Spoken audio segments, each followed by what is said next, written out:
অকারণে আমাকে জেলে ঢুকিয়ে দিয়েছে। খুলছে মাথার ঢুকে গেছিল, সেগুলো বার করা হয়েছে। কি ভয়ঙ্কর নিস্তব্ধ লাগছে, চারিদিকটা পুরো ফাঁকা। এখনকার দিনের কয়েদিদের ওই ব্যাপারটা ফিল করানোর জন্য এটা তৈরি করেছে। এখানে নেতাজিকে রাখা হয়েছিল, সেই ফাঁসির মঞ্চ। 21 ফুটের পাঁচিল দিয়ে ঘেরা এক ভয়ঙ্কর শহর, বিরাট এক ইতিহাসের অধ্যায়।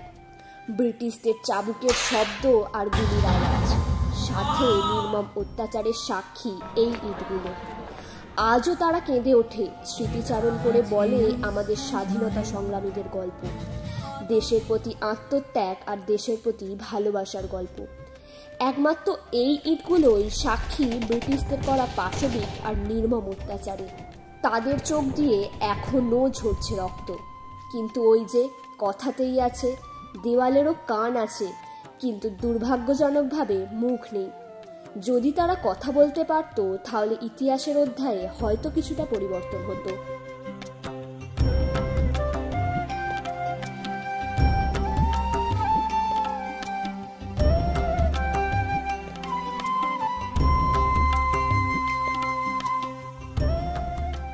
Hello everyone, welcome back to uncountable miles and welcome back to a brand new blog. तो फाइनली আজকে আমরা একটা নতুন জায়গায় আসছি। অ্যাকচুয়ালি এটা নতুন নয়, আগেও এসেছিলাম এই জায়গাটায়, ভিডিও বানিয়েছিলাম, তখন ক্যামেরা ছিল না, তখন ফোনে করেছিলাম।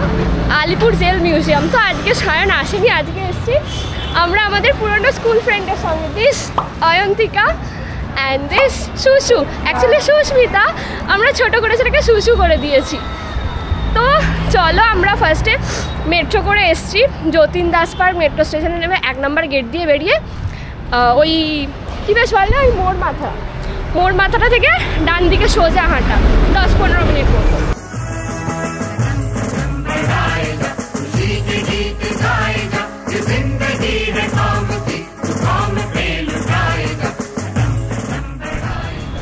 তো ফাইনালি আমরা জেল মিউজিয়ামের সামনে এসছি। এখানে পার্কিং জোনও আছে। আরে তোরা এরকম কেন করছিস? আরে প্লিজ এরকম করিস না। যাই হোক, এবার ভিতরে ঢুকবো, 30 রুপিস টিকিট আছে, আর যে শোটা আছে সেটার জন্য, লাইটিং যে শোটা আছে সেটার জন্য 100 টাকা করে। আমরা জানি না এখনও লাইটিং শোটা দেখবো কি দেখবো না, কিন্তু আগে চলো ঢোকা যাক তাহলে। শরীরে শিহরণ জাগানো ইতিহাসের অধ্যায়। তবে হ্যাঁ, এখন এটা মিউজিয়াম হয়ে গেছে। সত্যি কথা বলতে কি, ভিতরে ঢুকতেই না একটা অন্যরকম ফিল হবে, সেটা মুখে এক্সপ্লেন করা কোনোভাবেই পসিবল না। যখন তুমি দাঁড়িয়ে ভাববে এই জায়গাটা এখন মিউজিয়াম হলে কি হবে, আজ থেকে বছরখানেক আগে এর যে রূপটা ছিল সেইটা যখন তুমি ইমাজিন করবে না, গায়ে কাঁটা দিয়ে উঠবে। আমার তো হয়েছে বস, তোমরা কে কে এরকমভাবে ফিল করেছো? তো ফাইনালি হচ্ছে এই সেই জায়গা যেখানে 1906 সালের যখন স্বাধীনতা সংগ্রামের জন্য আন্দোলন হচ্ছে চারদিকে, তখন ব্রিটিশরা এই আদিগঙ্গার পাশেই এই জেল তৈরি করেছিল, যেটা এখন শিফট করে দেয়া হয়েছে। আগে এটা সত্যিকারের জেল ছিল, বাট কয়েদিদের অন্য জায়গায় ট্রান্সফার করে এটাকে এখন মিউজিয়াম করে দেওয়া হয়েছে। মানে সিরিয়াসলি, মানে দেশের জন্য যারা এত রকমভাবে প্রাণ বলিদান দিয়েছে, আর আজকে আমাদের দেশের কি দুর্নীতি ভাই, মানে তারা যদি জানতো যে এরকম কিছু হবে, তারা ভাবতো না থাক ঠিক আছে। এটা হচ্ছে পুরো জেলের ম্যাপটা আর কি।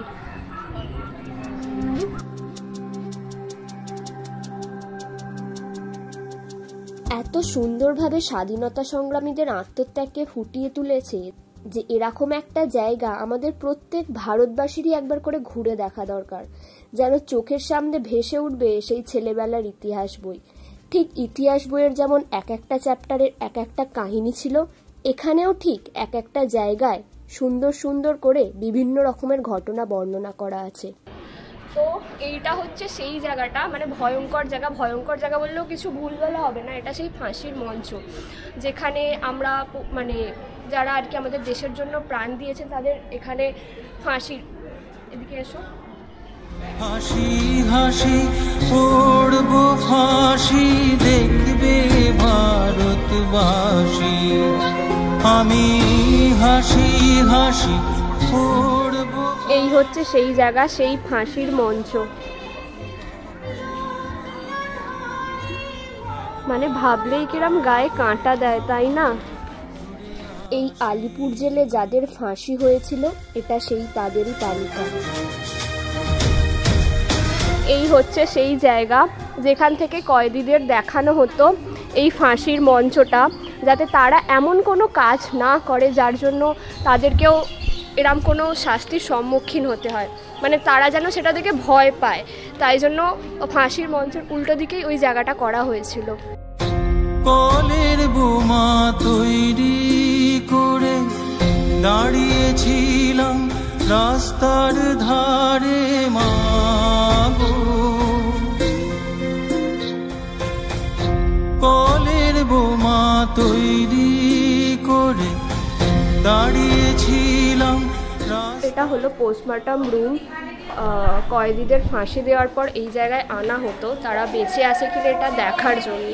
গিয়ে মারলাম আর এক ইংল্যান্ডবাসী।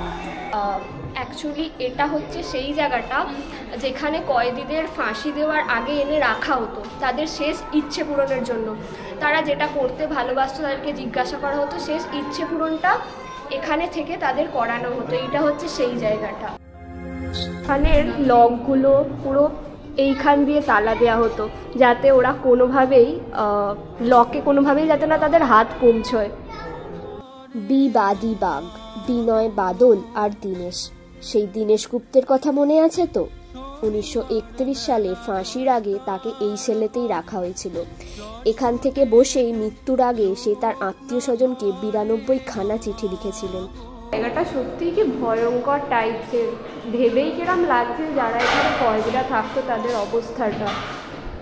2 বছর আগে কিন্তু এই জায়গাটা গার্ড দেয়া ছিল না, কিন্তু মানুষজন এমন এসে এসে বাজে পোজ দিয়ে ছবি তুলতো, তাই মনে হয় এই জায়গাটা এখন ঘিরে দিয়েছে।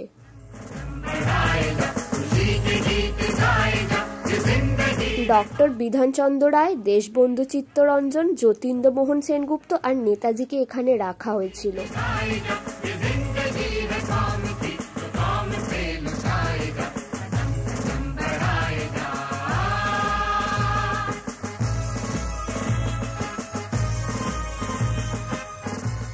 এটা কি ঠিক বুঝতে পারিনি, তোমরা যদি বুঝতে পারো তো কমেন্ট বক্সে জানিও। এটা হচ্ছে বিধানচন্দ্র রায়ের কারাকক্ষ। এখানে উনি 1930 সালের 5ই সেপ্টেম্বর থেকে 1931 সালের 16ই জানুয়ারি অবধি এখানে ছিলেন।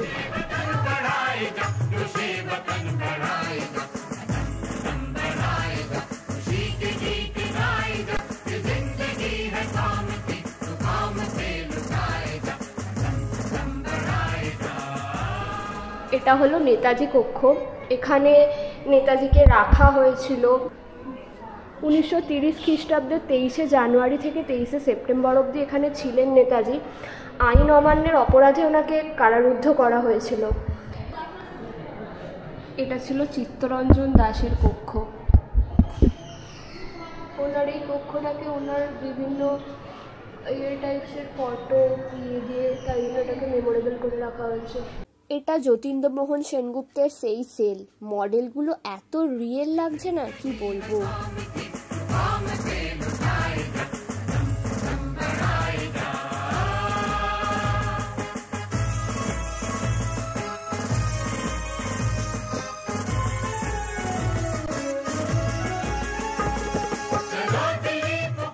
মিটার বক্সগুলোকেও খুব সুন্দরভাবে ডেকোরেট করা হয়েছে।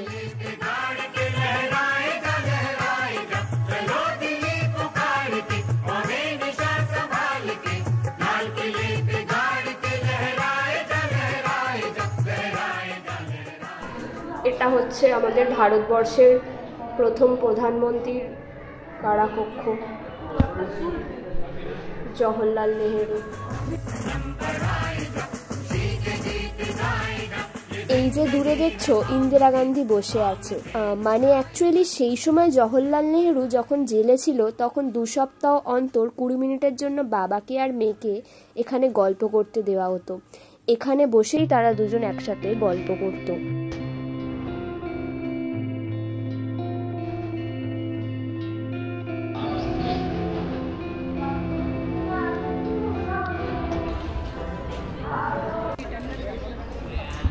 দূরেরটা হচ্ছে অ্যাকচুয়ালি ওয়াচ টাওয়ার, যেটা থেকে পুরো জেলটার একটা ভিউ আসে খুব সুন্দর। অ্যাকচুয়ালি বলছি খুব সুন্দর, তখনকার দিনের এটা খুব একটা ভয়ঙ্কর ব্যাপার ছিল, সবার ওপর নজর দেওয়ার জন্য এর উপর থেকে নজরদারি চালাতো।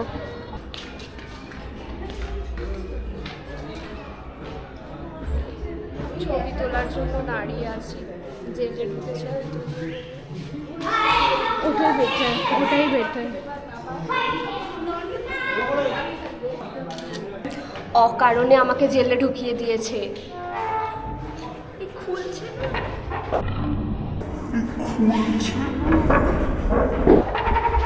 এই জেলটায় আর ঢুকবো না, খুলছে না দরজা। এই দূরে হচ্ছে প্রি ওয়েডিং শ্যুট হচ্ছে, আর কোনো জায়গা পাইনি প্রি ওয়েডিং শ্যুটের জন্য, অ্যাট লাস্ট এই জায়গাটা।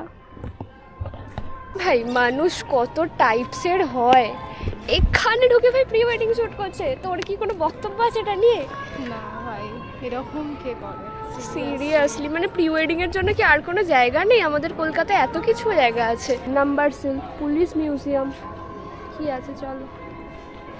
এই 4 নাম্বার সেলের মধ্যেও অনেক ছোট ছোট সেল আছে, সেখানে বিভিন্ন মামলা, বৃদ্ধ হয়ে ব্যবহৃত অস্ত্রশস্ত্র, শরীরে ঢুকে যাওয়া বুলেটের অংশ, এইসব আছে। কোনোদিন ভাবিনি যে চোখের সামনে শরীরের মধ্যে ঢুকে যাওয়া বুলেটের অংশ দেখতে পাবো। এখানে বোমাটা এখানে রাখা ছিল, আর বইটা যখন ওরা ওপেন করেছে তখনই ওটা ব্লাস্ট করে। ব্লাস্ট করেনি, বোমাটা ব্লাস্ট করেনি। তাহলে কি হয়? মাথায় করা টেপগুলি না থেকে বইটা সরিয়ে রেখেছিলেন। আচ্ছা, পরে বোমাটি নিষ্ক্রিয় করে দেওয়া হয়। এখানে এই গোলটা ভেতরে ছিল, মোস্ট প্রবাবলি এর ভেতরে ছিল হ্যাঁ, যত কাটা আছে। হ্যাঁ এইখানটা বোঝাই যাচ্ছে, এখানটা কিছু একটা ঘাবলা আছে। বাট কোথাও সে একটা ভিডিওতে দেখেছে যে এরকম একটা সিন দেখিয়েছে, যখন এইভাবে ওপেন করে বোমার খোল, সব বোমার খোল।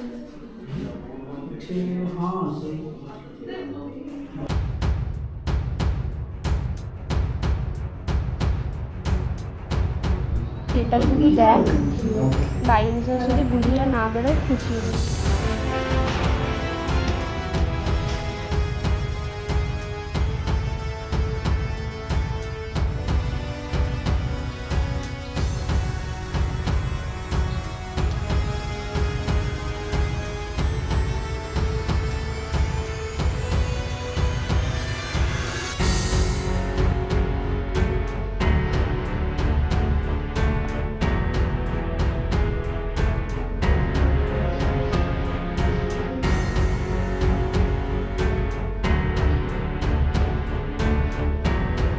বিভিন্ন রকম মামলা, বিদ্রোহেতে যে সমস্ত জিনিস ব্যবহার হয়েছে প্রত্যেকটা আলাদা আলাদা করে কক্ষ করা আছে।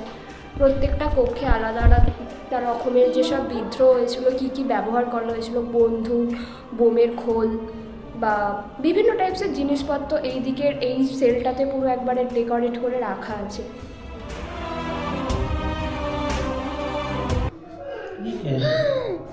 বাপরে, বুলেটের ভিতরে ঢুকে গেছিল, সেগুলো বার করা হয়েছে।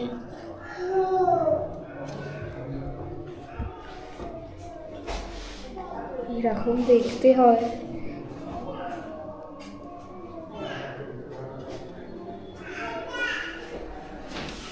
তবে এটার কেন মাঝখানটা নেই,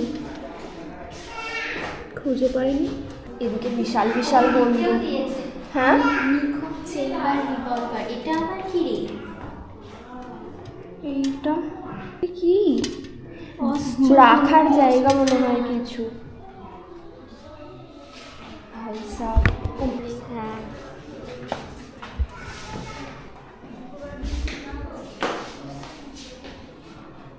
এটা ছোট্ট বন্দুক।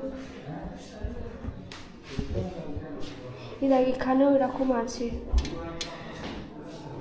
দেহ থেকে 3 টুকরি মাথার টুকরো বের করা হয়।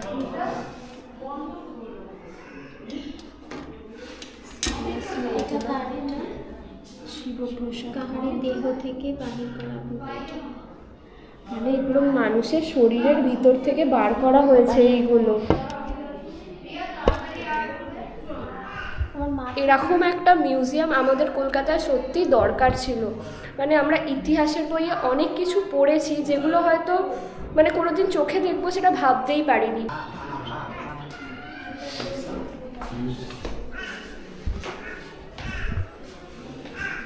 এইগুলো সেম এত ছোট ছোট টুকরো বার করেছে।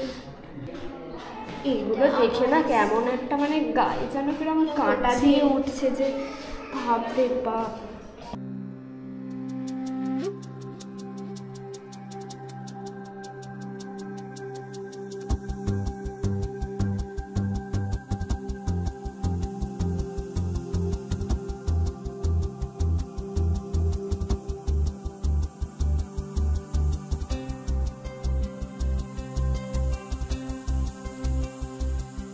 এটা 1932 সালের 6ই ফেব্রুয়ারি কলকাতা বিশ্ববিদ্যালয়ে স্ট্যানলি জ্যাকসনকে বীণা দাসের করা গুলির মাথার 4 টুকরো। বাপরে বাপ। এখানে ওনার উপর যে হামলার বিভিন্ন অস্ত্রশস্ত্র, বারযুক্ত স্টেন গান। আচ্ছা, স্টেন গান এরকম দেখতে ছিল, দেখা হয়ে গেল। নাম শুনেছি স্টেন গানের, কিন্তু এই প্রথমবার দেখলাম। এখানটা এরম করছে কেন? ভূত আছে নাকি? পালিয়ে যাই।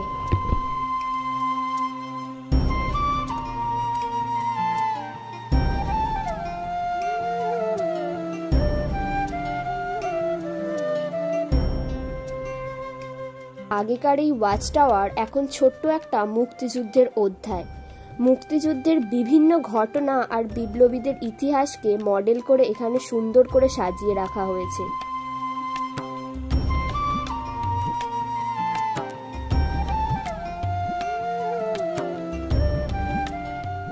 অ্যাকচুয়ালি আমরা আগে যখন এই জায়গাটায় এসেছিলাম, মেবি এই জায়গাটা অন্যরকম ছিল, এখন জায়গাটা চেঞ্জ করে দিয়েছে। আগে যখন এসেছিলাম যতদূর মনে পড়ছে কোনো স্ক্রিনে কিছু ভিডিওস দেখানো হচ্ছিল, অনেক কিছু চেঞ্জ করেছে। এই জায়গাটাতে মুক্তিযুদ্ধের বিভিন্ন অধ্যায়কে তুলে ধরেছে।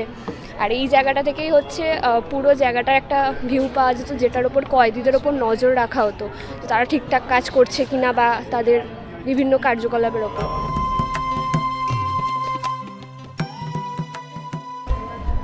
এটা ম্যাপটা জেলটার পুরো, ওইখানটা হচ্ছে ওই টাওয়ারটা, ওয়াচ টাওয়ার, আর চারদিকে পুরো জেলটার মানচিত্র। 7টা আছে। দেখার প্রচুর জিনিস আছে, প্রচুর মানে প্রচুর।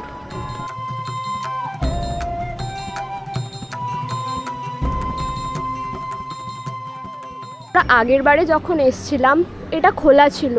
অ্যাকচুয়ালি তখনকার দিনের এটা গুদাম ঘর ছিল, কিন্তু আগে যখন এসেছিলাম ওটাকে লাইব্রেরিতে কনভার্ট করা হয়েছিল। ভিতরে অনেক রকম বই ছিল, লেটারেতে যে মানে কেউ যদি কিছু লিখে যেতে চায় সেরকম ছিল, কিন্তু এখন এটা বন্ধ দেখছি, জানি না কিসের জন্য।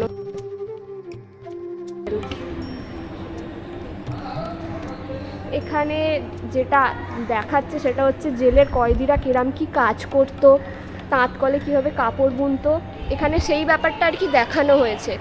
এগুলো প্যাকেট দিয়ে রেখেছে, ধুলো ফুলো পড়ে যাচ্ছে তাই জন্য মনে হয় প্যাকেট দিয়ে রেখেছে। এইখানে খোলা আছে।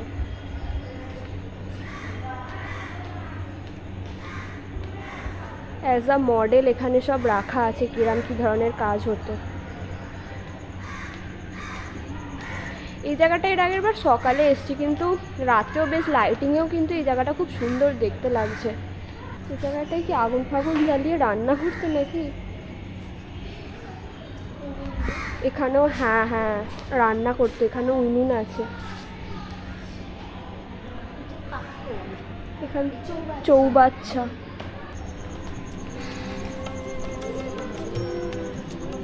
মানুষগুলোকে যেন রিয়েল মনে হচ্ছে এমন করে করা, তাই না? এখানে এটা সাহেব আর কয়েদিদের মডেল রাখা হয়েছে। এখানের ওয়াশরুমটা কিন্তু ক্লিন।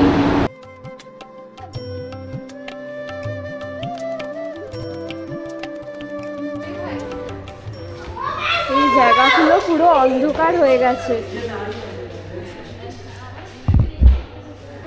এখনই কিরকম আলো জ্বলছে তাতেই কিরকম ভয়ঙ্কর লাগছে, বাট আগে সত্যি তাহলে কত ভয়ঙ্কর ছিল। এখানে মোটামুটি সব জেলগুলোকেই রিপেয়ার করা আছে, বাট এটাকে রিপেয়ার না করা অবস্থায় রেখে দেওয়া হয়েছে। অ্যাকচুয়ালি তখনকার দিনের জেলটা কেমন ছিল কারাকক্ষগুলো সেটা দেখার জন্য। বেশ কি ভয়ঙ্কর।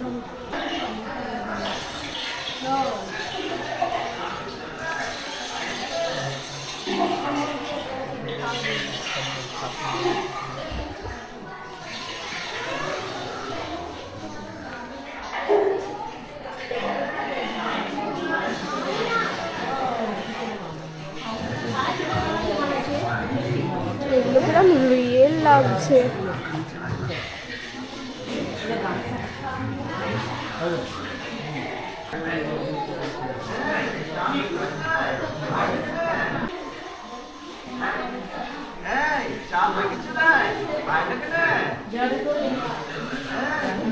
অ্যাকচুয়ালি এই ভিতরটা তখনকার দিনের কয়েদিদের ওই ব্যাপারটা ফিল করানোর জন্য এটা তৈরি করেছে। এটা আমরা যখন আগে এসেছিলাম আগে কিন্তু এরকম ছিল না, এরকম ভগ্নপ্রায় অবস্থায় পড়েছিল। এটা নতুন করেছে, নতুন অনেক কিছু করেছে, যার জন্য যারা আগে ঘুরে গেছো এই জায়গাটা এখন অনেক কিছু চেঞ্জেস হয়েছে। সেটা দেখার জন্য আরেকবার আসতে হবে তোমাদেরকে। অনেক কিছু নতুন করেছে, মানে এক একটা জায়গা তো পুরো গায়ে কাঁটা দেওয়ার মতো জায়গা। এই যে ভিতরে দেখাচ্ছে ওই জায়গাটা, ভিতরে ওরা যেভাবে আর কি গল্প করতো বা ওই জেলের ভিতরেই চান করা বা এসেটটা আরও কিছু, মানে দেখে না ভিতর থেকে একটা কেমন ফিল হচ্ছে যেটা বলে বোঝানো পসিবল না। তবে এখানে সকালের একরকম ভিউ আর বিকেলের লাইটগুলো জ্বলে গেলে সেটাও কিন্তু দেখতে অন্যরকম একটা বিউটি, মানে হ্যাঁ বিউটি।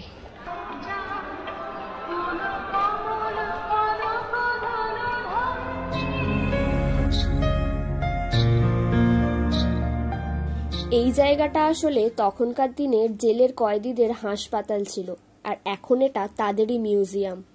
এই জায়গাটা আমরা পুরো ঘুরতে পারিনি সময় কমের জন্য। শুধু এই জায়গাটাই ভালো করে ঘুরতে প্রায় 2 ঘন্টা সময় লেগে যাবে। আগেরবার যখন এসেছিলাম পুরোটা ঘুরেছিলাম।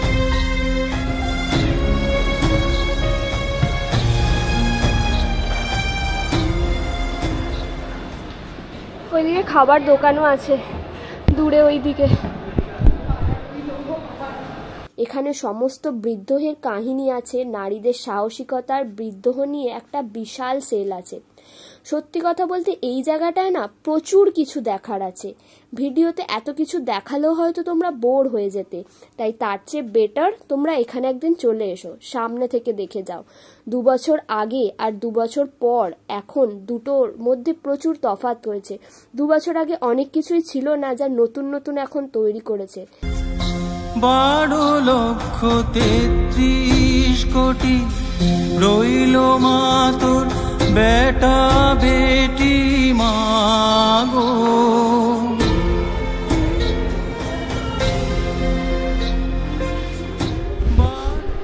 অ্যাকচুয়ালি জায়গাটা হচ্ছে বিশাল বড়। টাইম আপ হয়ে গেছে, 5:30 অবধি এই জায়গাটা খোলা থাকে। বিভিন্ন বিদ্রোহের বিভিন্ন যারা ব্যক্তিত্ব ছিল, বিভিন্ন ঘটনা এই পুরো মিউজিয়ামটাতে তুলে ধরা আছে।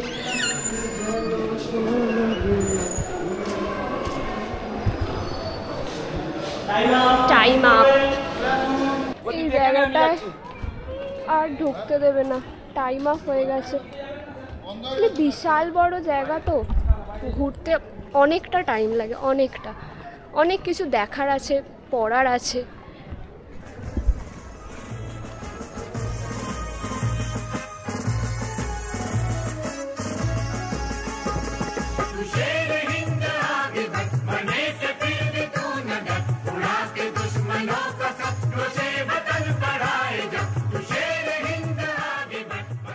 এটা ওই মানিকতলার বোমার এটা একটা অনুকরণ।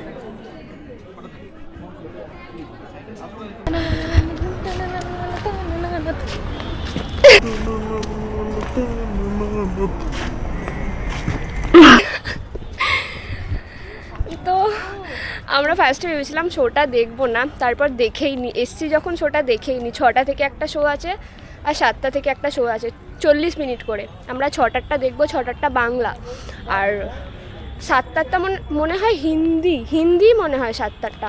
আমরা 6টারটা দেখবো, দেখতে যাচ্ছি। আমরা ঘুরেছি, অত দূর চলে গেছিলাম, আবার টিকিট কাটতে এসছি এদিকে শোটা দেখবো বলে, কারণ এর আগের বারে যখন এসেছিলাম তখন আমরা এই শোটা দেখিনি, তো এবার যখন এসছি দেখেই যাই। আর যারা 7টার শোটা দেখবে তারা এরম নয় যে তাদেরকে বাইরে ওয়েট করতে হবে, তারা কিন্তু এখানেই ওয়েট করতে পারে। অনেক সময় টিকিট ফুল হয়ে যায়, তাই জন্য অনেকেই ফার্স্ট শোটা পায় না, তাদেরকে যেন সেকেন্ড শোটার জন্য ওয়েট করতে হয়, সেটা তুমি এখানে ওয়েট করতে পারবে। চারিদিকটা ফাঁকা জেলের, যেন মনে হচ্ছে শুধু আমরাই আছি, না আমরা ছাড়া আরও কয়েকজন আছে যারা শুধু লাইটিং শোটা দেখবে। কি ভয়ঙ্কর নিস্তব্ধ লাগছে, চারিদিকটা পুরো ফাঁকা।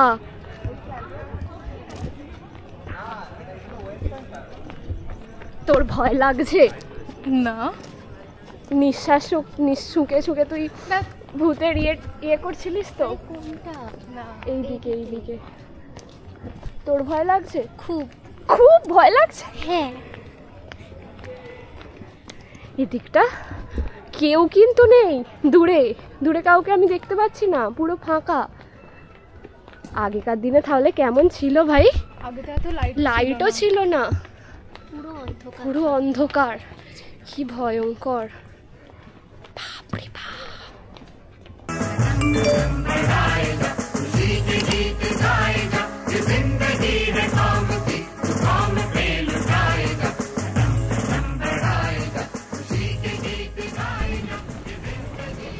এটা একটা কফি হাউস মতো আছে।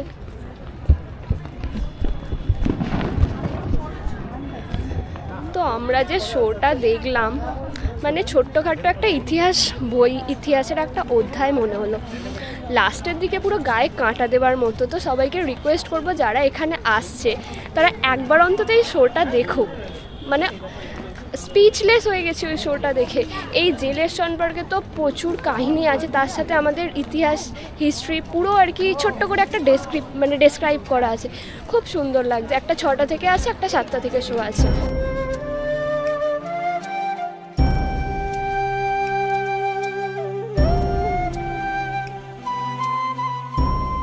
তো ফাইনালি আমাদের আলিপুর জেল মিউজিয়াম পুরোটা দেখা কমপ্লিট হয়ে গেছে। এখন পুরোটা দেখা কমপ্লিট হয়ে গেছে ভুল হবে, আমরা একটু দেরি করে এসেছিলাম বলে কিছু কিছু জায়গা ঘুরে দেখতে পারিনি।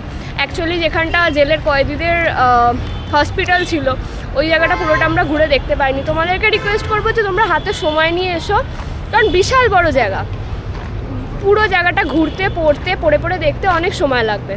তো যাই হোক, ভিডিওটা আজকের মতো এখানেই এন্ড করলাম। সায়ন আজকে নেই, আজকে আমি একা।